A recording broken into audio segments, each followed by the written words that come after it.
মধুর সাথে কি মিশিয়ে খেলে শ্বাসকষ্ট দ্রুত ভালো হয়ে যায়? পেঁপে খেলে শরীরের কোন রোগ দ্রুত নিয়ন্ত্রণে আসে? কোন পাতার রস খেলে পেটের ব্যথা 5 মিনিটেই সেরে যায়? কোন খাবার নিয়মিত খেলে কোমরের ব্যথা দ্রুত ভালো হয়ে যায়? যদি স্বাস্থ্য বিষয়ক নিত্য নতুন ভিডিও পেতে চান তাহলে আমার চ্যানেলটি সাবস্ক্রাইব করে রাখার অনুরোধ রইল। পেঁপে খেলে শরীরের কোন রোগ দ্রুত নিয়ন্ত্রণে আসে? 1. শ্বাসকষ্ট, 2. হাঁপানি, 3. অ্যানিমিয়া, নাকি 4. ডায়াবেটিস?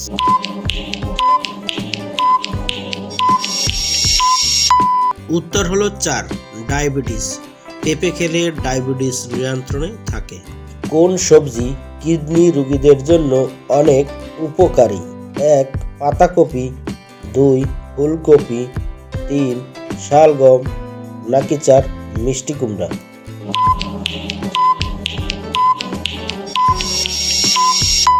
উত্তর হলো 2. ফুলকপি। ফুলকপি কিডনি রোগীদের জন্য অনেক উপকারী। কোন ফল অ্যালার্জি রোগীর জন্য মারাত্মক ক্ষতি? 1. শসা, 2. কলা, 3. বেদানা, নাকি 4. আপেল?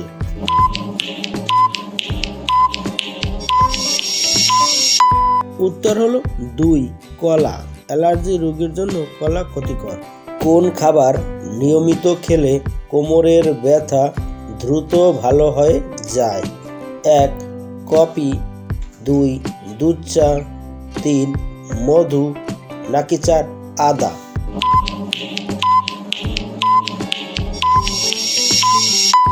উত্তর হলো 4.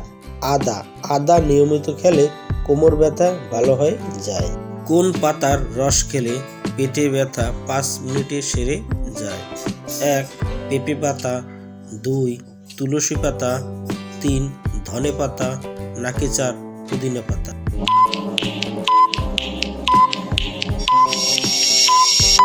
উত্তর হলো 4. পুদিনা পাতা। পুদিনা পাতার রস খেলে পেটে ব্যথা সেরে যায়। মধুর সাথে কি মিশিয়ে খেলে শ্বাসকষ্ট দ্রুত ভালো হয়ে যায়? 1. লবঙ্গ, 2. দারচিনি, 3. গোলমরিচ, নাকি 4. কালো জিরা?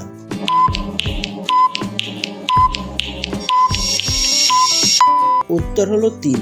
গোলমরিচ। মধুর সাথে গোলমরিচ মিশিয়ে খেলে শ্বাসকষ্ট ভালো হয়।